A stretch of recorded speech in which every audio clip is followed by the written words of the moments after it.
नशीब तू भेटलास. लोकांनी तर मला विकूनच खाल्लं असतं. माझा इमोशनल स्वभाव त्यांना माहित होता. ते मला इतकं गिल्ट द्यायचे ना की मी असा आहे, मी तसा आहे, माझं हे चुकते, माझं ते चुकते. मला खरंच एक दिवशी पटायला लागलेलं की मीच खरं फालतू आहे. पण तुझ्यामुळे मला माझी किंमत कळाली. मी स्वतःवर प्रेम करायला लागलो आणि मला हेही कळालं की माझंही मत आहे आणि ते सुद्धा मी मांडलंच पाहिजे. प्रत्येक वेळेला समोरच्याचं ऐकायची गरज नाही. माझा ओव्हर इमोशनल स्वभाव, ओव्हर थिंकिंगचा स्वभाव तू बंद केलास. मन मोकळेपणानं व्यक्त व्हायला लावलंस.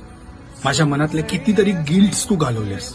आई शपथ सांगतो, जर तू नसतास तर सगळे वांदे झाले असते. म्हणजे मला बोलायला पण सुचत नाही काय झालं असतं आणि मी विचार पण नाही करू शकत. त्यामुळे खरंच थँक्यू. तू आलास आयुष्यात. Download ShareChat. नशीब तू भेटलास. लोकांनी तर मला विकूनच खाल्लं असतं. माझा इमोशनल स्वभाव त्यांना माहित होता. ते मला इतकं गिल्ट द्यायचे ना की मी असा आहे, मी तसा आहे, माझं हे चुकते, माझं ते चुकते. मला खरंच एक दिवशी पटायला लागलेलं की मीच खरं फालतू आहे. पण तुझ्यामुळे मला माझी किंमत कळाली.